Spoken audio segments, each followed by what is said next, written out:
Remember that the most frequent cancer in children are leukemias, and after that, if you take only into account the solid tumor, the most frequent solid tumor is cerebral tumor, then neuroblastoma, and so and so. So today we can consider all these tumors as very different lesions, very different diseases. And it's not the same thing to have acute leukemia, acute myeloid leukemia, hyperdiploid leukemia, and so on. So we have divided according to the knowledge of all these diseases, each disease in different groups. And yesterday we have spoken about the fact that alveolar rhabdomyosarcoma is a different disease than embryonal rhabdomyosarcoma. So we can consider all of these diseases as orphan diseases. It's the reason why we have built all such a protocol with a very different stratification. And what we have seen is that some very rare tumors here have no protocol or so rare that we don't exactly know how to treat them. So we have decided in Europe and French in some countries to build groups for this very exceptional tumor. Of course, we have called very rare tumor, the tumor that occur in less than 2 cases per 1,000 of inhabitants, and in which you don't have already any protocol. So it's many different very rare tumors, but they are very difficult because we can see, for instance, in Curie, this type of tumor 1 or 2 times a year. So all the question is how to build a protocol, how to have uniform guidelines for tumor when you only see it once a year. So those tumors could be typical of childhood. So you, of course, know hepatoblastoma, but we will speak today about a disease called pleuropulmonary blastoma. There is another tumor called pancreatoblastoma, and so on. So some are only seen in childhood, some are even more frequent during the adulthood, but are very rare in children. Carcinoma, melanoma, and so on are rare during the pediatric age, and of course could be or more frequent in adults. So what we have discussed in the European group is to build some protocols, some guidelines for such a tumor to help physicians to understand better the art tumor. So every country, here is the Italian, here is the Polish, here the German, French, and UK have built some very rare tumor group, and you will heard about the Italian TREP project. This is the Polish one, this is the German one, this is the French one. The French one is called Fracture. Fracture stands for tumeur, groupe français des tumeurs rares de l'enfant, and so and so. And we have decided in all this group to build one European group called Expert, and maybe you will heard about Expert. Expert is a European group that only is dedicated only to a very rare pediatric tumor. So the difficulties here is that we have very few scientific knowledge of each of these tumors. So the question is how to build guidelines, treatment recommendation in such a tumor. So in our expert group, which gather all of these European countries, we have been able to build an internet website, and here you can find some information among all these very rare tumors. It's for parents, it's for doctors. We have published a large book on very rare tumors, so if you want some information on very rare tumors, you can read this book. And we have been able to collect some data, to publish some joint analysis to try to better characterize such a tumor. Daniel, excuse me. Oui. Daniel, we translate a little bit. Okay. Of course.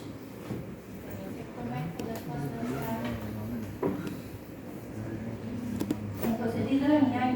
Nhất hôm nay chúng ta nói về các cái khối u hiếm gặp ở trẻ em, như chúng ta nhìn thấy ở đây trong cái bảng phân loại các cái ung thư ở trẻ em thì 29% chúng ta là có bạch cầu cấp, 19% là u não, còn các ung thư khác thì là ít gặp. Nói chung thì ung thư ở trẻ em có thể phân loại một cái khối u là những cái bệnh lý hiếm gặp. Ở trong mỗi một cái loại của ung thư thì lại chia ra rất là nhiều những cái thể nhỏ, và nó cũng có các bệnh cảnh lâm sàng cũng như là điều trị rất là khác nhau. Như hôm qua chúng ta nhìn thấy là u nguyên bào, u sắc ung tơ vân, thể bào thai hoặc thể nang là hoàn toàn là có tiến triển cũng như là điều trị khác một lần nhau.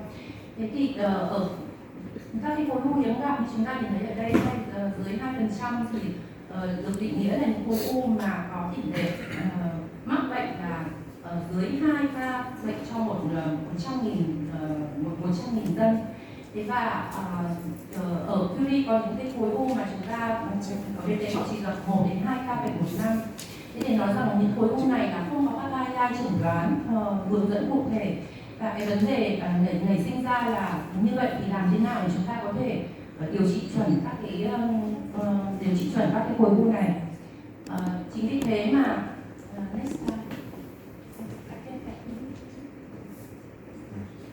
và tiếp theo thì để giải quyết vấn đề này thì họ có tập hợp các nhóm gọi là expert, tức là những cái các cái nhóm chuyên gia chuyên để mà có thể là nghiên cứu và có thể đưa ra các cái hướng dẫn điều trị, chẩn đoán điều trị cho các cái bệnh lý hiếm gặp này.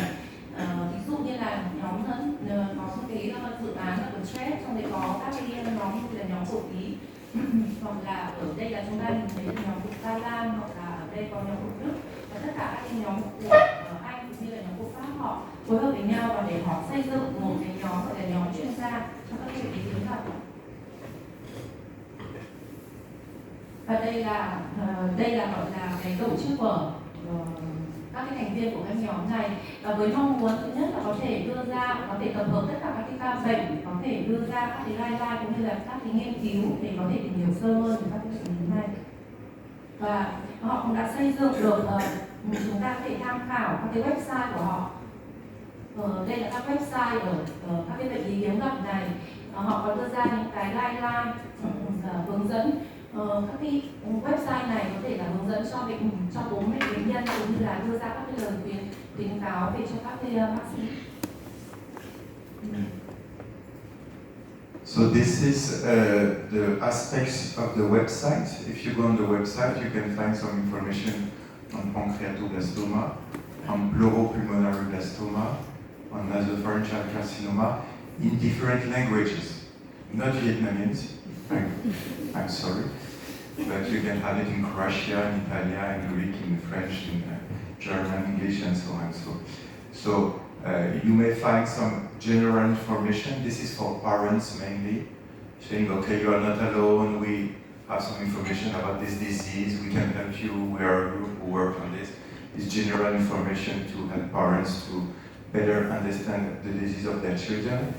You have here some guidelines, and I will show you 1 or 2 guidelines among some tumors. So this is for doctors. It's 15-20 pages of what to do if you don't know this disease and how to deal with these diseases. And you have some website to medical advice. I will speak about that.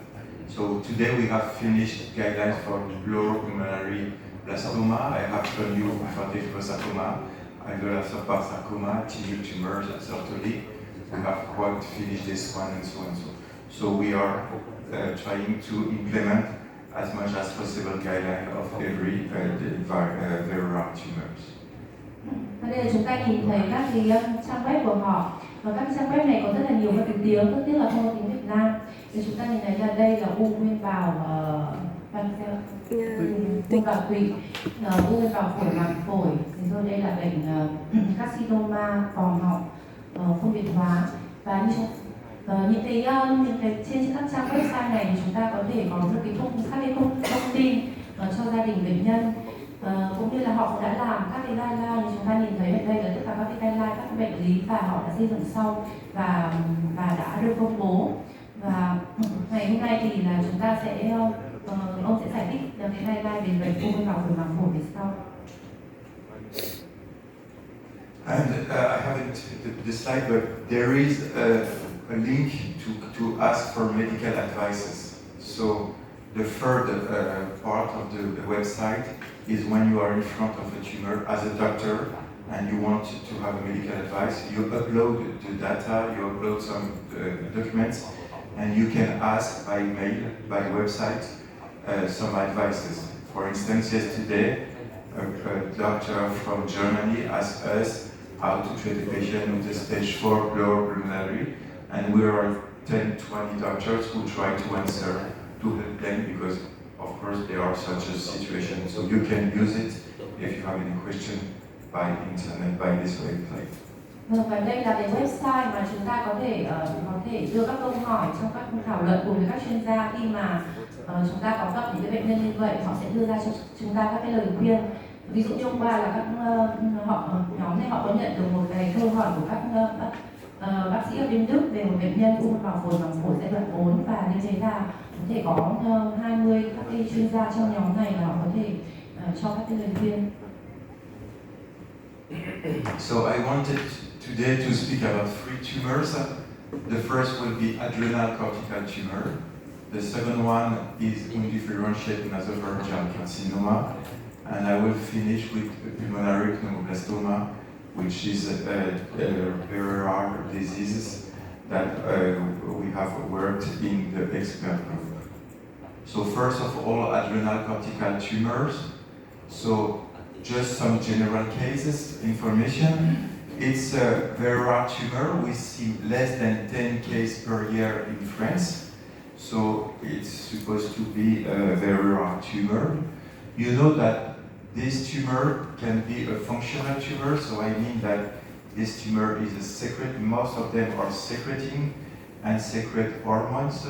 And if you have androgenic secretion, of course, your patient may have some virilization sign with pilosity, pubic hair, acne, obesity, and so on.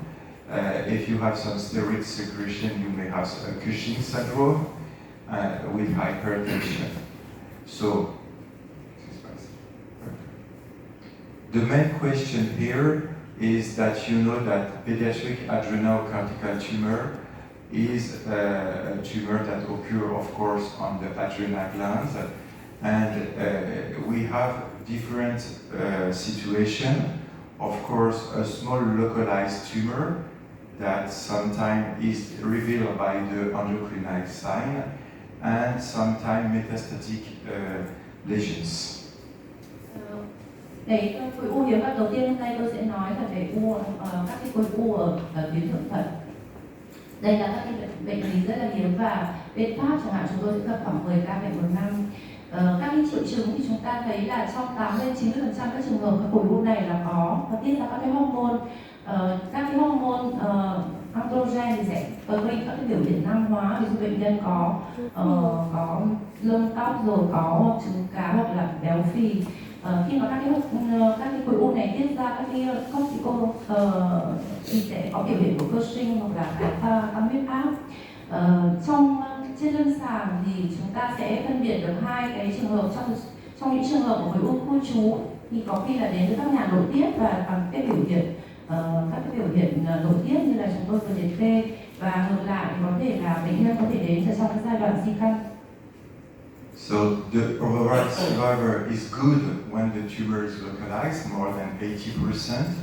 But of course, if the tumor has metastasis, regional nodal metastasis or distant metastasis, the survival is very poor, with less than 20% of survivors. Và chúng ta cũng thấy rằng tiên lượng rất là khác nhau trong hai trường hợp này. Khối u khu trú có tiên lượng rất là tốt, và và cái tỷ lệ sống là trên 80%, trong khi các khối u di căn tại chỗ hoặc là di căn xa thì tỷ lệ sống là dưới 20%. So there is a large possibility in this disease to have a small tumor, a benign small tumor which is called cortical adenoma, to have a small tumor which is called cortical carcinoma, and of course it's a cancer, and to have a huge diffuse disease which is an aggressive adrenal carcinoma. And the difficulties here is to try to differentiate benign lesions, adenoma, to malignant tumors, carcinomas. Vậy là chúng ta có một cái tập hợp rất là rộng từ cái bệnh lý lành tính và được gọi là adenoma, tức là u tuyến,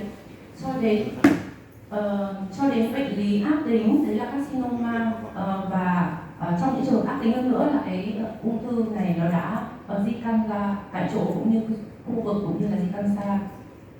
Và làm sao như thế có thể phân biệt được? So in this disease, we know that some risk factors has already been defined. We know that unfavorable risk factors in pediatric adenocarcinoma are all the patient more than 4 years, so it's worse in all the patient more than in infant. If you have a tumor that secretes corticoid steroid and the patient has a Cushing syndrome at diagnosis, the prognosis is worse. If, of course, the tumor is ruptured, and if the tumor has distant locations, we already know that this is the different risk factors that you have to take into account to try to consider the prognosis of your patient. Và đây là các yếu tố tiên lượng mà người ta đã tìm thấy. Những yếu tố tiên lượng không thuận lợi khi mà các khối u đều có biểu hiện ác tính. Đấy là tuổi trên 4 tuổi, các khối u mà có tiết ra steroid và các cái biểu hiện cơ sinh, các khối u, đặc biệt là các cái khối u khi vỡ trong khi mổ hoặc là đã vỡ rồi. So this is some clinical presentation of such a patient. You can see here, if you can see something, they are small, I'm sorry, but Cushing syndrome, this patient has a prevalent neck, has obesity, has some vergeture, and some telangiectasia, Cushing face, of course obesity. Here it's a previous early puberty with pubic hair, same thing in a girl of 10 months old. It's a pubic hair, early previous puberty in a 10 months girl that reveal the secretion of adrenal tumor. Đây là chúng ta thấy các hình ảnh hai bệnh ở hình ảnh trên hình ảnh của cơ sinh, khi mà chúng ta thấy là bệnh nhân có rất là béo, có béo phì, có cổ ngắn, rồi là bộ mặt rất là bộ mặt cơ sinh. Cũng như đây là chúng ta thấy biểu hiện nam hóa là dậy thì sớm, khi mà chúng ta thấy đây là đã 6 tháng, 16 tháng là đã có lông mu, cũng như là bệnh nhân nữ này. The most important thing for me is to remember this, because when you have such a figure, you will, and the patient is 5-year-old or 2-year-old, the first diagnosis that you evoke, of course, is neuroblastoma. So when the adrenal tumor in children, the most frequent one is the neuroblastoma. And the problem is in pediatric adrenal tumors, you should not biopsy this tumor. You should operate immediately. And in neuroblastoma, you should biopsy the tumor to be sure. So one important thing here is to remember to have a quite good examination of your patient. And if your patient has any sign of early puberty, stop, think, and say, okay, could it be adrenal secreting cortical tumor? Because here, once again, surgery first, you resect the tumor without rupture, and of course, neuroblastoma, you know that neuroblastoma, you can do biopsy and so on. Và như vậy đứng trước các cái khối u mà tuyến thượng thận thì ở trẻ dưới 5 tuổi chúng ta cái chẩn đoán đầu tiên của chúng ta hay gặp nhất sẽ là u mô bào thần kinh. Thì trong cái trường hợp tiếp cận với u đoàn kinh là chúng ta có thể sinh thiết. Thì tuy nhiên khi mà ở các cái khối u ở vỏ thủng thận thì chúng ta lại cái đầu tiên của chúng ta là phẫu thuật và cái chỉ định là chúng ta không có chỉ định sinh thiết. Vì vậy trên lâm sàng là chúng ta cần phải khám bệnh nhân rất là kỹ càng, và khi bất cứ có một biểu hiện nào của ví dụ như là dậy thì sớm hoặc là cơ sinh thì chúng ta với kèm theo cái hình ảnh là một cái khối u của thượng thận thì chúng ta phải nghĩ đến đấy là khối u vỏ thượng thận, và cái tiếp cận đầu tiên sẽ là phẫu thuật. So it's difficult because we have checked in acid curie, and this tumor occur in less than 1% of all the adrenal tumors. So it means that we have 99 neuroblastoma, and in between, inside this 100 of neuroblastoma, only one concern a pediatric adrenal tumor. So remember that if you have some endocrinized sign, think about this tumor in order to do the first step exactly how it should be done. Và để nhắc lại lần nữa là cái khối u này rất hiếm gặp. Trong 100 cái u của tuyến thượng thận thì chỉ có một bệnh nhân là có u vỏ thượng thận, và còn lại 99 bệnh nhân sẽ là u niêm mạc thần kinh. Vì vậy hết sức lưu ý với những triệu chứng lâm sàng như thế này, khi có những triệu chứng khám kỹ bệnh nhân và khi có những triệu chứng về nội tiết thì chúng ta sẽ phải thay đổi tiếp cận nghĩ đến u vỏ thượng thận và chúng ta sẽ phải phẫu thuật. So this is the way this is the French one, but our guideline has been validated, and just to show you the way we treat these patients, we all use the COG, North American classification. The COG contains 4 stages different according to the size, the weight or the size of the tumor, the resectability of the tumor, and the expansion of the tumor. So you have 2 possibilities. You have small tumor totally resected and localized. You have large tumor totally resected and localized. At the opposite, you have patient with metastasis or patient with unresectable tumor or nodal involvement. Và chúng ta sử dụng cái phân loại theo nhóm COG là nhóm của Mỹ, dựa trên thứ nhất là cái kích thước của khối u và cái khả năng cắt bỏ. Như vậy thì sẽ có 2 trường hợp, một là khối u nhỏ và cắt hết hoàn toàn và không có hạch cũng như là không có di căn xa. Giai đoạn 2 là khối u lớn, không có di căn hạch cũng không có di căn xa và không cắt được hết hoàn toàn hay là không. Và trường hợp thứ hai là sẽ là các khối u được xếp nhóm giai đoạn 3, thì khối u không thể cắt được hoặc là khối u có di căn hạch tại chỗ, và các cái khối u giai đoạn 4 là khối u có di căn xa. And once again, if you have a tumor rupture here, your patient is automatically staged in stage 3. So of course it worsens the prognosis, and it may discuss to give more therapy than if you have done a total resection of the tumor immediately without any tumor rupture. Và khi mà tất nhiên là khi mà khối u bị vỡ thì đương nhiên là bệnh nhân sẽ được phân loại ngay vào nhóm là giai đoạn 3, và như thế có nghĩa rằng là cái điều trị sẽ nhiều hơn và cái tiên lượng sớm hơn. So in summary, the COG staging in ACT contains some information about the tumor volume, about initial disease expansion, and of course about the resectability and the surgery, the resection of the tumor. Và để nói lại tóm lại thì phân loại theo COG sẽ dựa trên kích thước của khối u, sẽ dựa trên các cái di căn xa, và cuối cùng là khả năng cắt bỏ khối u, cắt hết hoặc là cắt còn u tồn dư hoặc là khối u vỡ. So one of the questions here is to try to think about the diagnosis, because the problem is that you have some small tumor that are adenoma, and you have some small tumor that are adenocarcinoma. The first one is benign, and the second one is malignant tumor. And we today do not really have some histological thing that could tell us it's certainly a benign tumor is certainly a malignant tumor. So the pathologists had tried to build a Wiener's scoring system to say if this score is high, it's more likely to be a malignant tumor.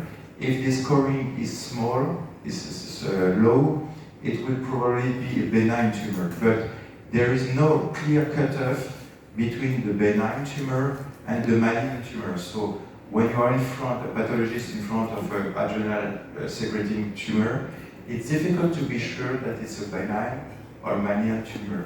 So just to show you that the Wiener scoring system includes many different things: the size of the tumor, the presence of vena cava invasion, the extension of regional organs, and all these 5 pathologic information.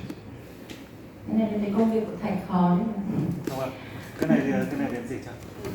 Cái này nó đặc biệt là ông ấy đề cập tới về phương diện là giải bệnh. This is pathology, so yeah, sẽ cho mình. Giải bệnh sẽ không nói được với u khác thì là chuyện khác, nhưng riêng đối với cái u của tuyến vỏ thận thì giữa u lành và u ác tính, bác sĩ giải phẫu bệnh không thể khẳng định được cái nào là lành hay cái kia là ác, mà phải tính điểm. Tính điểm thì dựa vào trên các cái tiêu chí đi trên ạ, về cân nặng, về kích thước, về xâm nhập với cơ quan xung quanh hay không, có xâm nhập vào hay không, có xâm nhập vào mạch hay không, và tỷ lệ nhân chia như thế nào. Ví dụ 15/20, 15 nhân chia trên 20 vì trường hợp tính lớn, thế rồi nhân chia không điển hình, vân vân. Thì tất cả những cái này nó sẽ có một cái cách tính điểm, và sau khi tính điểm thì bác sĩ giải phẫu bệnh sẽ đưa ra là khả năng là lành tính hay là khả năng ác tính tùy theo điểm, chứ không dám khẳng định đây là lành hay đây là ác. Đấy, thì kết luận của giải bệnh đối với trường hợp này là vậy. And sometimes for pathologists it's difficult because you just have a biopsy. It's not good to have a biopsy, but sometimes you have just a biopsy because the tumor is unresectable. And with the biopsy you can answer to this, but you cannot answer to this, to this, to this, and to this. So it's difficult for the pathologist to give the Wiener score if you have only a half of the items. Như là bác sĩ Hải cũng vừa nói và bác Thanh Nhiên nói, tức là không có một cái có một cái cut off chắc chắn để chúng ta nói rằng là đấy là khối u lành tính hay khối u ác tính. Và trong các trường hợp sinh thiết, tất nhiên trường hợp này hiếm, nhưng đôi khi trong những trường hợp mà khối u không thể cắt bỏ được thì sẽ phải làm sinh thiết trước, và chúng ta chỉ có thể các bạn giải phẫu bệnh chỉ có thể đưa ra các cái tiêu chí này, và chúng ta được thiếu đi cái phần trên này để có thể xếp phân loại được đúng theo cái Wiener score.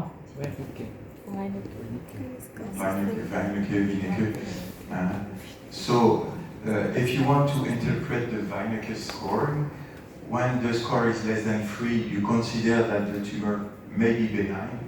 When the score is more than 3, it's malignant tumor. And when it's 3, you say it's intermediate, we don't really know. But once again, it's difficult sometimes to have all this information. So pathologists are sometimes reluctant to say it's benign, it's malignant, I don't know, and they just describe things and say it's cortical tumor of undeterminate origin. Và đây họ cũng có phân loại là nếu mà dưới 3 điểm, score dưới 3 điểm thì có thể là lành tính, trên 3 điểm thì có thể là ác tính, và ở giữa 3 điểm thì là cái rất là trung gian. Như vậy thì trong các cái trường hợp đặc biệt là khi mà chúng ta thiếu, các bác sĩ giải phẫu bệnh thiếu các cái thông tin thì sẽ rất là khó để mà có thể khẳng định được chắc chắn. So what we have tried to define is to see if we can use a more easy system in pathology to differentiate high-grade tumor than a very benign tumor. So for that, Cécile Picard, who is a doctor or pathologist in Lyon, has collected all the pediatric cortical tumor in France from 2000 to 2017, do a pathology review, analyze all the items, the pathology, the necrosis, the presence of mitosis, and so do some review and confirmation, and analyze the prognosis of all this to try to see if we can build a microscopic scoring that could be available for all the tumors. in pediatric adrenal cortical tumors. Và để mà có thể xây dựng được các cái tiêu chí để có thể giúp hỗ trợ thêm là có thể khẳng định được lành tính hay bản chất lành tính ác tính của các khối u này, thì một bác sĩ giải phẫu bệnh ở Lyon đã tập hợp tất cả các cái khối u vỏ thủng thận và cố gắng đưa ra được các cái gọi là central review, và sau đấy thì cố gắng đưa ra các cái yếu tố tiên lượng bổ sung thêm với cả có cái cho cái tiêu chí này, và các cái yếu tố đấy thì ở dựa trên các cái đặc tính về vị thể. So just to see the result, we have been able to collect 95 patients and tumors, and it gives you an overall view of this such a tumor. Remember that this was cortical tumor, so unselected tumor. It could have been benign adenoma. I can say adenoma, but pathologists never say adenoma. It could be malignant carcinoma. It could be in between. So the question was to see all the adrenal cortical tumor to see how can we differentiate benign lesion to malignant. Họ đã tập hợp 95 bệnh nhân, tất cả trong đấy là các khối u của vỏ thủng thận, trong đó có thể là lành tính mà ta gọi là adenoma, cho đến các khối u ác tính là carcinoma hoặc là những khối u ở giữa, và để cố gắng là phân loại ra các cái tiêu chí, các cái chỉ số để nghĩ rằng có thể phân biệt được rằng nó là lành tính hay ác tính. So adrenal cortical tumor in children mainly concerned girl. As you can see, half of the patients were less than 4 years old, so it's a disease of very young children. Most of the tumors were localized and totally resected, and some of them were metastatic, 5%. Some of them had nodal involvement or were not resectable, 20%. And some of them were localized but totally resected, but large, 15% of them. And as you can see here, most of these tumors are secreting tumors. So I mean that if you examine the patient at diagnosis, you may find some sign, hormonal sign that could help you to think about such a disease. Như vậy chúng ta thấy là trong 95 bệnh nhân hiện nay đa phần là 2/3 là trẻ gái, trẻ là con gái. Gần 50% các bệnh nhân là dưới 4 tuổi, thế là bệnh lý ở những trẻ nhỏ. 60% là bệnh nhân ở giai đoạn 1 cắt hết hoàn toàn. Chúng ta có 5% là bệnh nhân di căn. 20% là bệnh nhân ở giai đoạn 3, tức là bệnh nhân mà không thể cắt được, và 15% thì khối u to nhưng mà có thể cắt được hoàn toàn. Và như ở đây chúng ta thấy là gần 90% các khối u này là khối u mà có tiên tiết, và chỉ 75% là có tiết ra hormone androgen. Như vậy thì khi mà khám lâm sàng kỹ càng, chúng ta có thể phát hiện những cái biểu hiện biểu hiện nội tiết để có thể giúp cho vấn đề chẩn đoán. So the overall survival of all these unselected cortical tumor was quite good, with 95% of 5-year overall survival and 81% of event-free survival.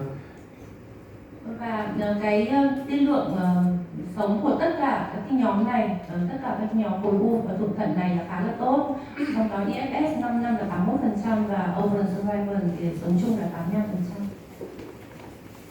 So the thing that Dr. Picard analyzed is these items: necrosis, capsular gland invasions, venous invasion on pathology, a high level of mitosis, and the value of the Ki-67. So these 5 items, the 5 microscopic items, has been analyzed to see if they can differentiate benign tumor than malignant tumor. And if I wanted to show you just the results, we have been able to show that if you have less or equal to 2 items, your survival is quite around 100%. But if you have 3 or more positive items on this microscopic score, of course your prognosis is very poor. So what we wanted to show is that this is a more easy way to try to differentiate benign lesion than malignant, than the Wienerker score, which is quite sometimes difficult to complete totally. Và đây là kết quả khi mà dựa trên họ đã xác định được một số các cái yếu tố tiên lượng vi thể, và đây là đưa ra 5 yếu tố tiên lượng vi thể, trong đó có vấn đề thứ nhất là có hoại tử, rồi có xâm nhập vỏ u hoặc là xâm nhập mạch, hoặc là mitosis trên 15 trên mịch có nhân chia, cũng như là chỉ số K 67 trên 15%. Và đây là 5 cái đặc điểm vi thể có thể giúp phân loại cái khối u đấy là lành tính hay là ác tính. Và tiếp theo chúng ta nhìn thấy là ở các cái bệnh nhân mà có các cái điểm trên 5 cái điểm phân loại trên tổng số là 5 điểm, dưới từ 2 trở xuống thì có tiên lượng rất là tốt để sống gần như 100%. Các bệnh nhân mà có từ 2 trở lên, tức là 3, 4, 5 thì cái tỷ lệ sống thấp hơn rõ ràng. Và đây là cái mà những cái tiêu chí này là những cái tiêu chí mà có rất là có ý nghĩa để phân loại được khối u lành tính và là ác tính. So in summary, how do we use such histological criteria? If you have a stage 1 tumor, which means small tumor, localized and totally resected, of course you do surgery alone. Immediate surgery, rejection of the gland, no rupture, and it's easy because this tumor will be cured by the surgery. At the opposite, if you have a stage 4 disease, you have metastasis. In this case, of course, you start with chemotherapy and give mitotan or prim-PDD, which is an anti-hormonal therapy, and do surgery, if possible, of the primary and all the metastatic distant lesions. Và như vậy thì cái chiến lược điều trị là như thế nào? Thứ nhất là ở giai đoạn 1 khối u có thể cắt được, và trong trường hợp này cái điều trị sẽ là phẫu thuật đơn thuần và phẫu thuật hoàn toàn tránh để làm vỡ khối u. Trong trường hợp mà khối u có di căn thì sẽ có chỉ định điều trị hóa chất và điều trị mitotan. Mitotan là một cái thuốc kháng hormone, và phẫu thuật, cố gắng là phẫu thuật cả khối u tiên phát cũng như là phẫu thuật di căn. So here the chance to be cured is very high. Here the chance to be cured is very low because we know that this tumor is really poorly chemosensitive. Và ở cái giai đoạn 1 khi mà chúng ta chỉ cần phẫu thuật thì cái tỷ lệ sống rất là cao. Trong khi giai đoạn 4 thì cái tỷ lệ sống rất là thấp, bởi vì chúng ta biết rằng đây là khối u mà kháng với cả hóa chất, không bị kháng với hóa chất. So the question is when to give chemotherapy in stage 2 or in stage 3.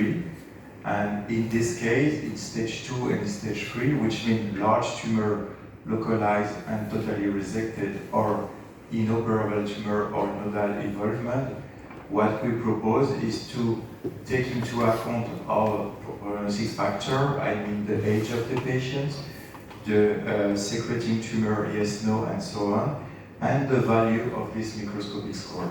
If you have, for instance, a large tumor with a high microscopic score, which means that your tumor is aggressive, you may give more adjuvant therapy than if you have a large tumor only without any other risk factors. Vậy thì trong những trường hợp còn lại, giai đoạn 2 và giai đoạn 3, tức giai đoạn 2 tức là giai đoạn khối u khu trú lớn nhưng mà có khả năng cắt bỏ hoàn toàn, hoặc giai đoạn 3 khối u không thể phẫu thuật được và có tổn thương mạch, khi nào thì chúng ta sẽ dùng hóa chất. Và trong những trường hợp này thì chúng ta sẽ sử dụng các cái yếu tố tiên lượng như tôi đã nói ở trước, ví dụ như là tuổi lớn hơn 4 tuổi, rồi có biểu hiện cơ sinh vân vân, và chúng ta đã bổ sung thêm cái giá trị, cái điểm vi thể trong những trường hợp ví dụ như là khối u giai đoạn 2 mà cắt hết được hoàn toàn mà cái điểm score này thấp, dưới 2 chẳng hạn, thì chúng ta sẽ không có chỉ định cắt, không chỉ định điều trị hóa chất điều trị bổ trợ. Ngược lại thì trong trường hợp cũng là giai đoạn 2 khối u cắt được hết nhưng mà cái điểm này cao từ 2 trở lên thì chúng ta có chỉ định điều trị bổ trợ. Okay, any question about this tumor? Các bạn có câu hỏi không ạ? ca này mình có gặp một lần. Cái trẻ 12 tuổi mà nó cũng cất xin, lông đen cả người, lông mù, nhưng vẫn phát triển như một người lớn trưởng thành. Nhưng khi vào mình là đỡ có gì căng, đúng cái trường hợp của ông cũng cao huyết áp cũng mọi thứ như vậy. Có đi đường sáu không? Để một lần. Metastatic patients in such a disease are less than 10% chance to survive because this tumor is very low sensitive to chemotherapy. Mitotan therapy could work, but it works very rarely. Mitotan is a drug against hormonal secretion that you give in addition to chemotherapies. It's very poorly tolerated, so it's not easy because you give doxo, cisplatin, etoposide based regimen plus mitotan, and the patient is very ill due to the therapy. It's a very bad tolerance of the treatment. You try to operate all the lesion you can, do a nodal dissection if there is nodal involvement, an adrenal resection. Sometimes we operate some lung metastasis. Sometimes we have done some intra-arterial hepatic infusion with so and so. So you try to treat all the different sites, but even with this, the survival of patients with stage 4 is probably less than 10% of survival. And remember that this tumor mainly occurs, we have said that, in leaf-Romaine syndrome. So if you have such a disease, you should test all the family to be sure that there is no TP53 germline mutation. Ông cũng có nói là anh Duy có chia sẻ một ca di căn và những bệnh nhân có di căn thì có biên độ sống dưới 10%. Cái điều trị hiện nay thì là như họ điều trị hóa chất kết hợp với mitotan, hóa chất thì là rosuvastatin, cystatin và etoposide. Cộng với mitotan là một cái thuốc để chống lại cái sản xuất hormone. Tuy nhiên ở mitotan in Việt Nam tôi hay rồi.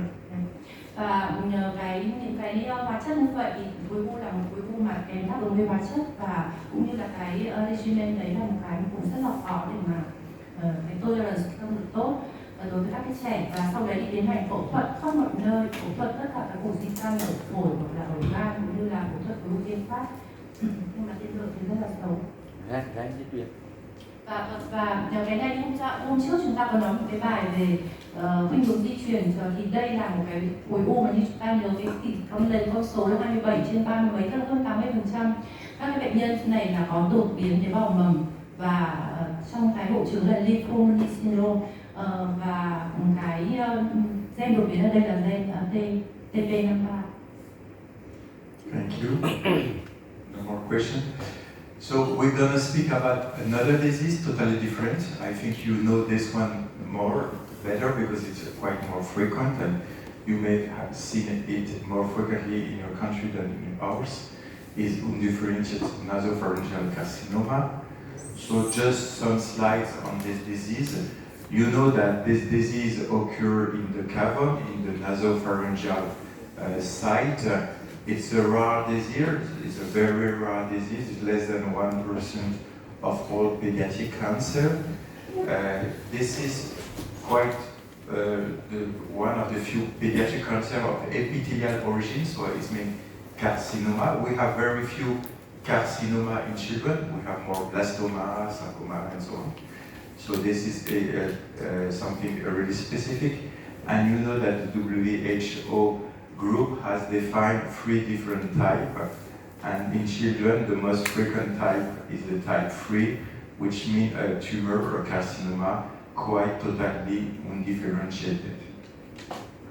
Và tiếp theo thì chúng ta sẽ đi làm quen với khối u mà chúng ta có thể là các bạn sẽ gặp nhiều hơn, đấy là carcinoma vòng họng không biệt hóa.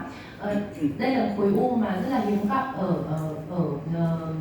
ở trẻ em, chiếm khoảng 1%. Chúng ta biết rằng là bản chất các khối u của trẻ em là khối u và blastoma.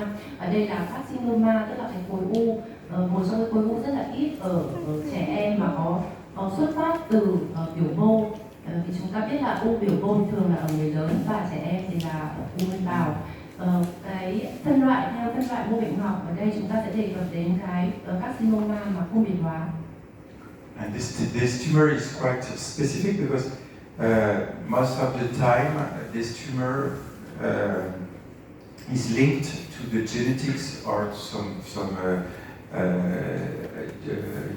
mostly genetic information. We have very rare. This is the incidence of this tumor in the world.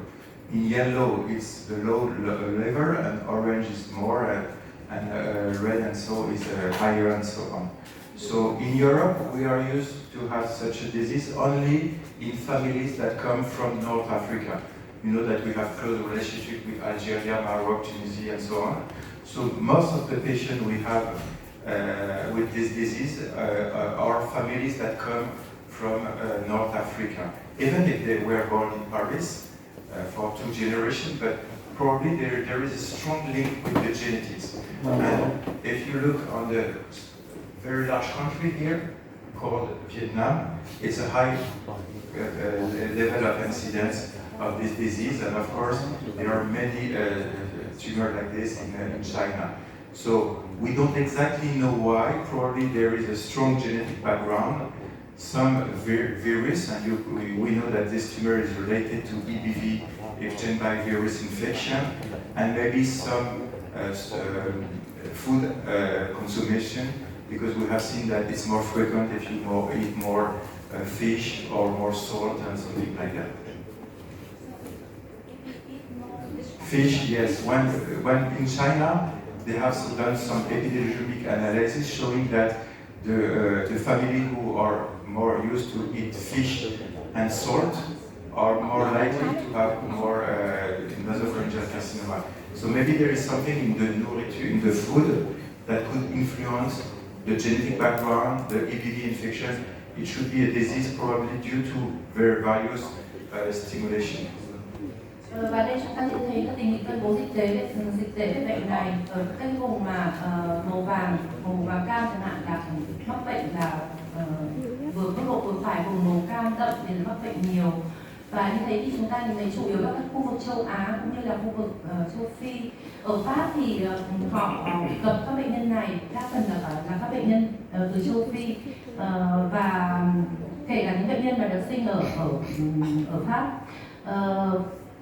Các cái yếu tố mà họ nghĩ đến, có thể những cái yếu tố thì có tính chất gọi là chủng tộc, nhưng mà cái đấy thì cũng chưa tìm được câu trả lời. Một vấn đề nữa là bệnh này có liên quan đến Epstein-Barr virus, thì chúng ta tìm thấy, chúng ta sẽ nhìn thấy trong cái bệnh sinh. Và ở Trung Quốc thì cũng có làm những cái nghiên cứu về dịch tế, họ tìm thấy là những gia đình mà có ăn nhiều cá hoặc là nhiều cái sốt rất là nước tương, chắc là xịt dầu, thì những bệnh nhân đấy sẽ, những gia đình đấy có nguy cơ mắc bệnh là cao hơn. So the tumor comes from the fossette of Rosenmüller here, so a small place, and grows slowly in this space and makes some time to be seen.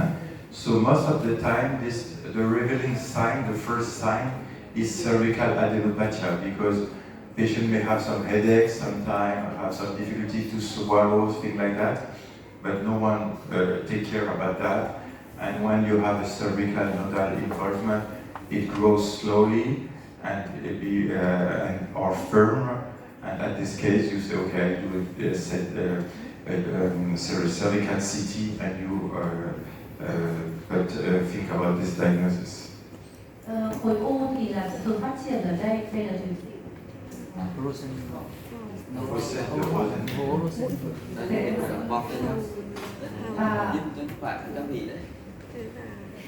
Ung thư thường xuất phát từ cái ổ Rosenmüller và phát triển rất chậm.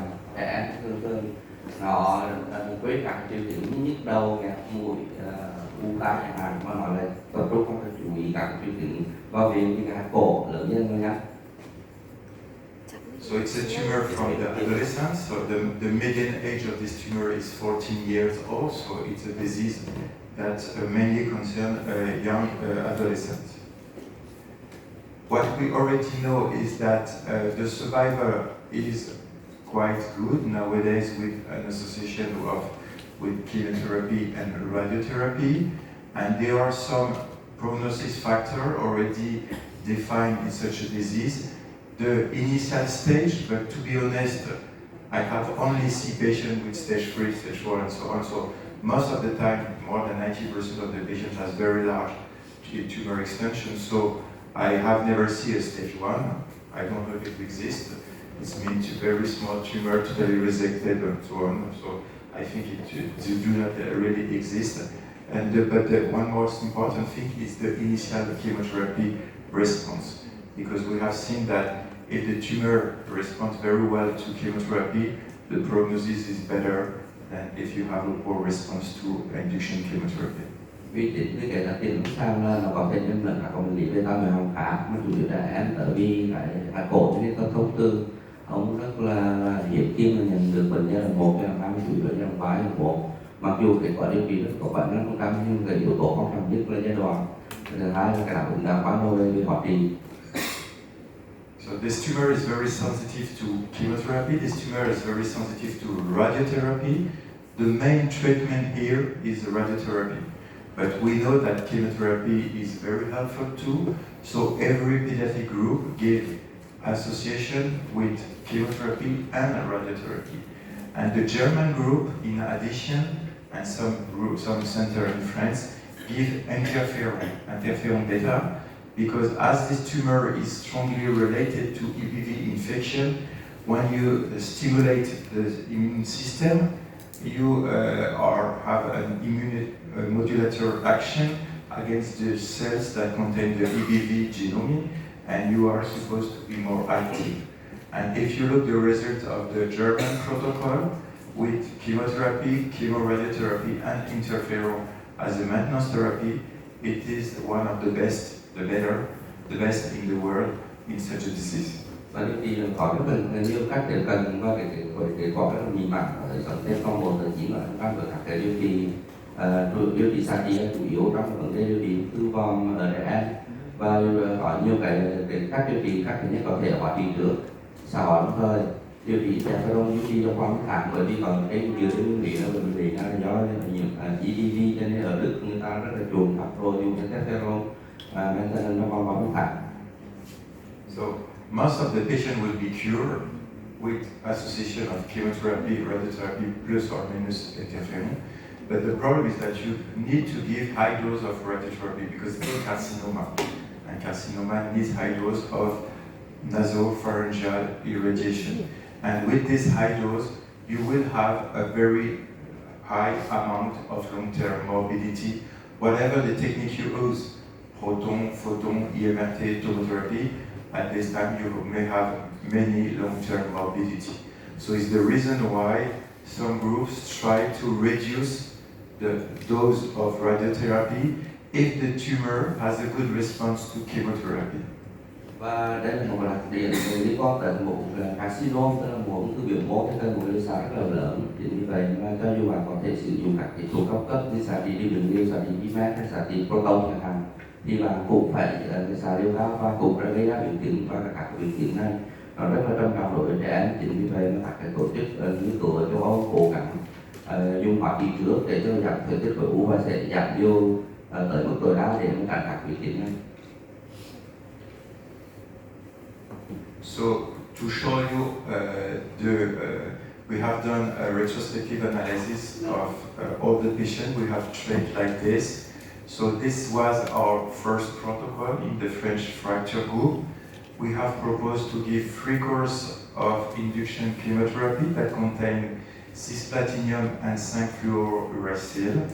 And after 3 courses, we check the response to this first induction chemotherapy regimen, and if the patient is in the complete remission, very good partial response or partial remission, we have decided to give a reduced dose of radiotherapy with concomitant chemotherapy with cisplatinum drug, and if according to the wish of the doctor, propose 6 months of interferon.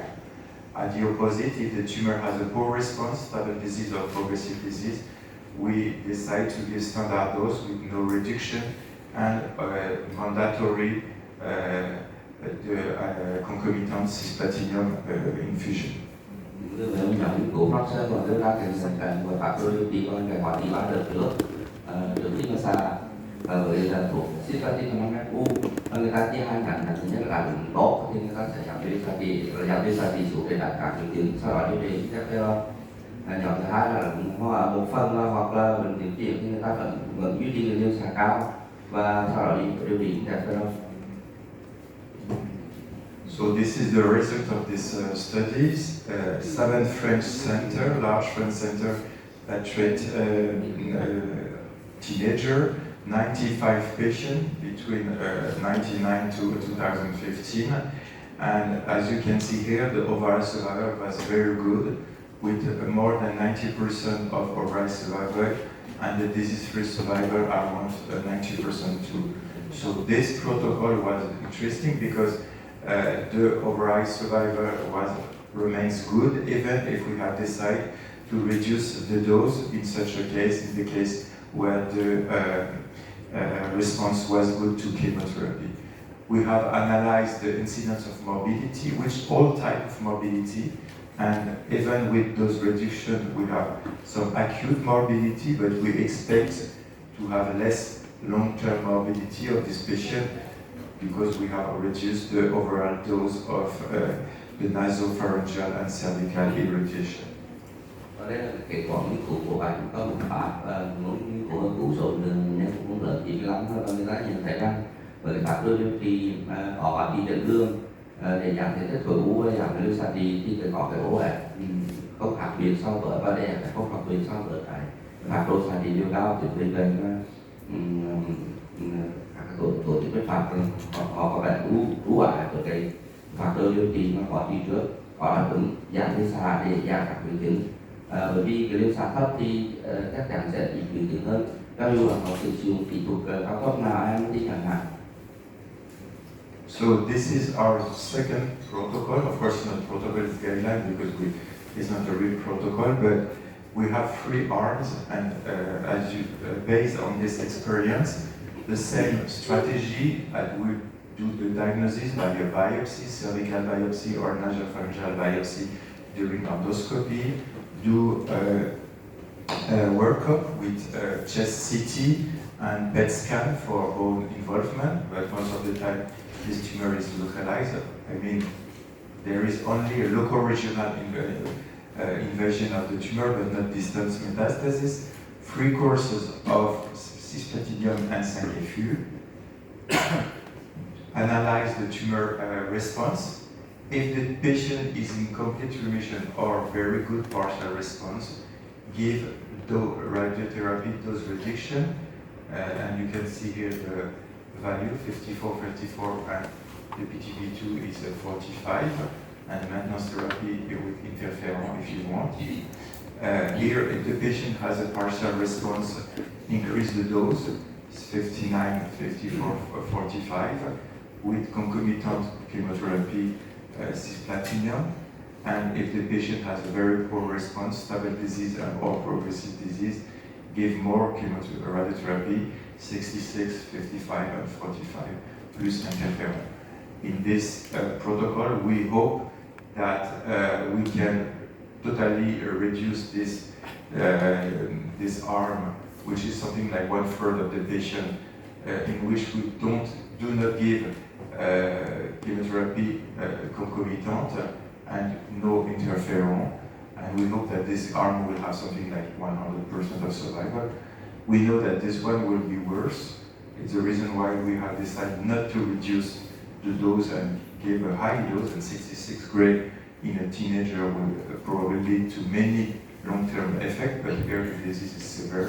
And in between, we hope that this arm will have a expected survival of 90%.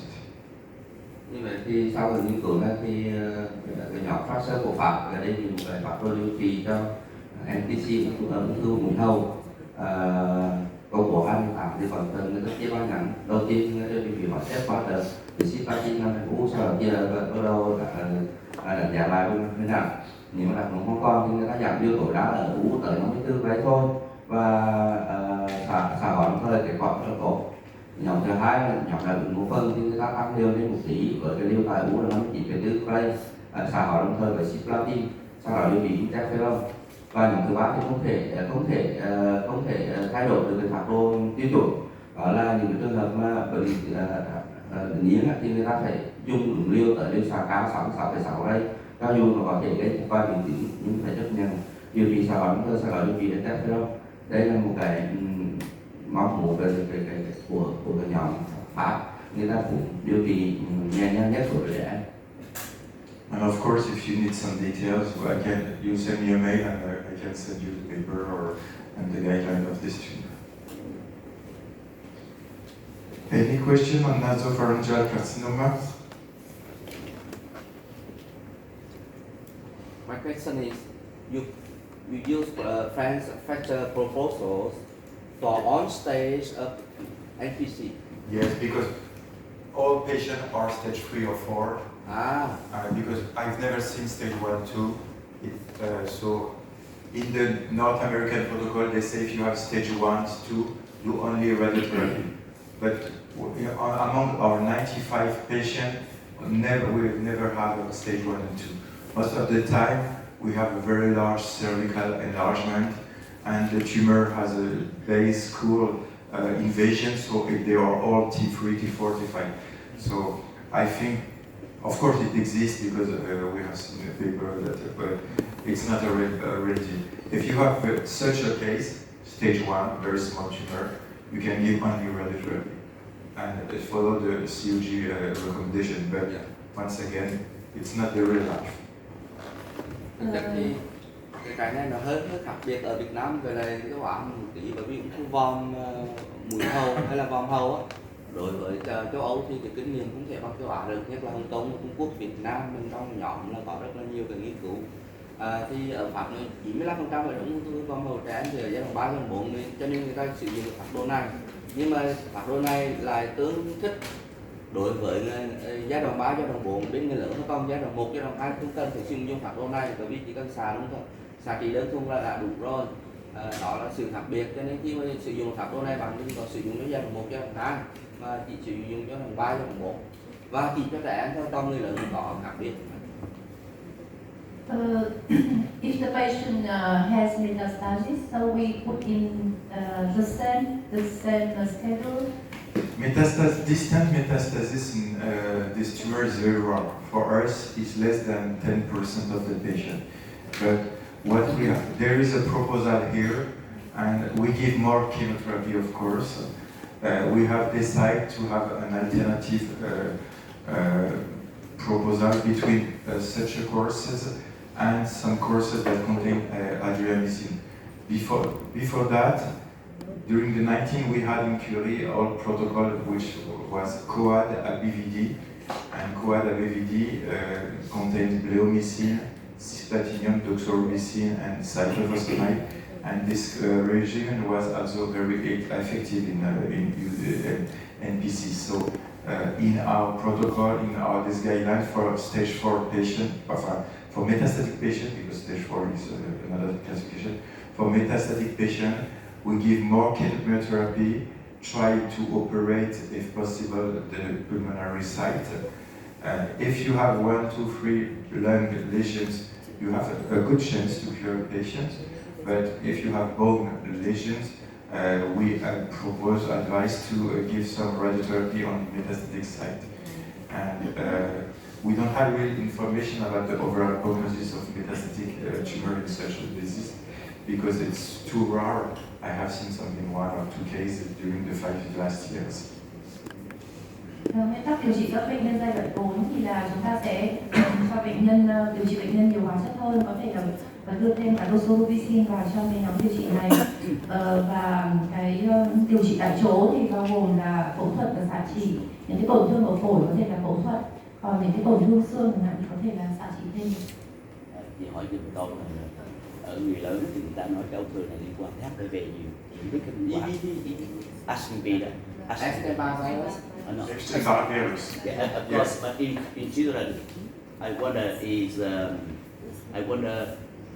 HPV human papillomavirus Yes, is a it's- serious cause. It's very not related to human papillomavirus. It's related to Epstein-Barr virus. And when you test the genome with of course, the EBER or LMP immunostaining, you always find the genome in the nucleus of this tumor cell. And it helps you when you are in front of such a disease. All the pathologists knows that in the immunostaining antibodies, they use EBER, EBER.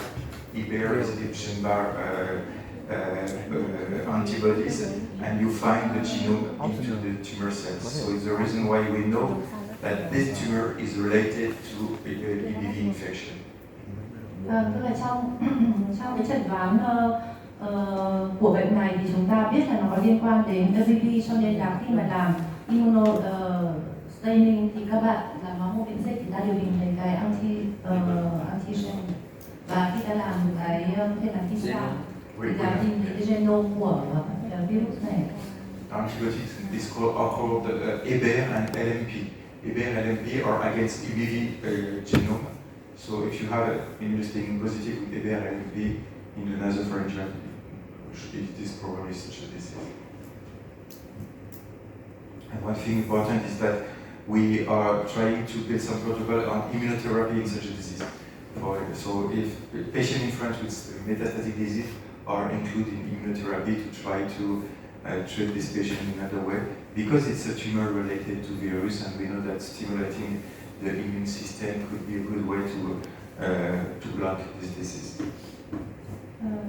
Và bác cũng nói thêm là trong trường hợp mà những bệnh nhân giai đoạn 4 thì tất nhiên là dưới 10% thôi ạ, thì cũng có thể là thử phương pháp điều trị bằng miễn dịch, bởi vì chúng ta biết là khi mà bệnh lý này có liên quan đến virus, cho nên là chúng ta có thể điều trị thêm, phải bổ sung thêm cái điều trị miễn dịch. Okay, and the last tumor that I wanted to speak about is a pulmonary pneumoblastoma.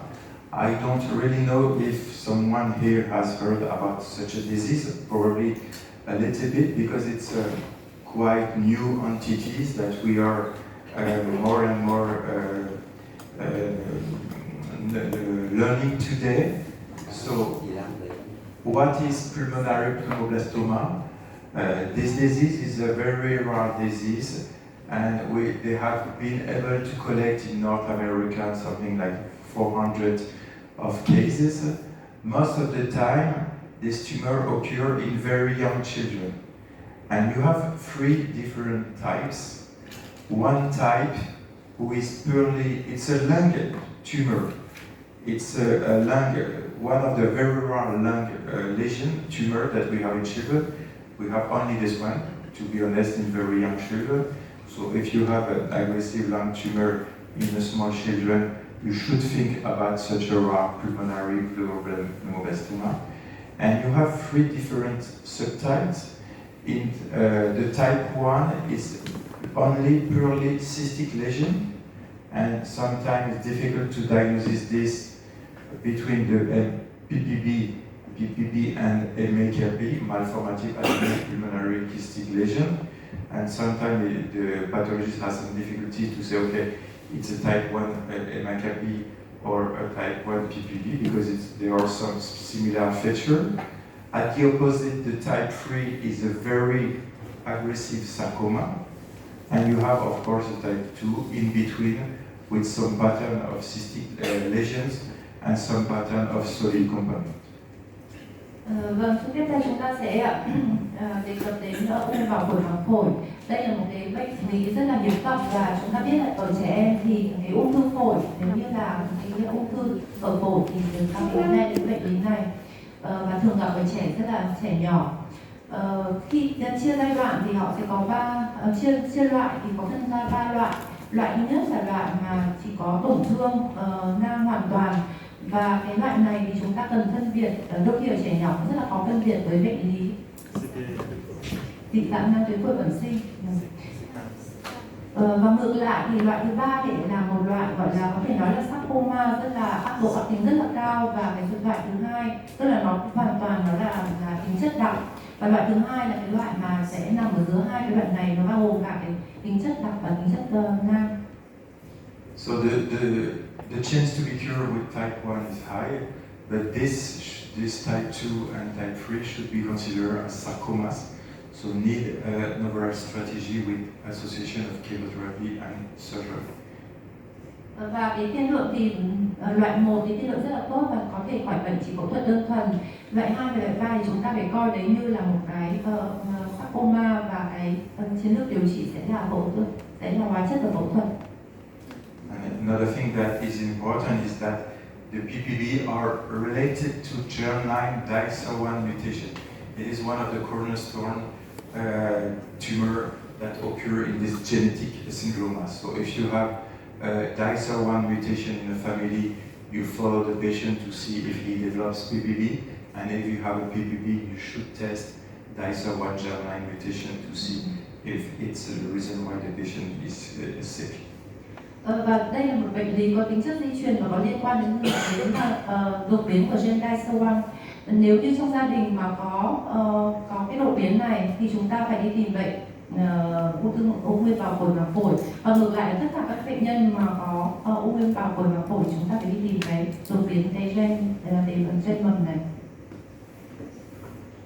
So this is the radiological presentation of type 1, type 2, type 3, and cystic lesion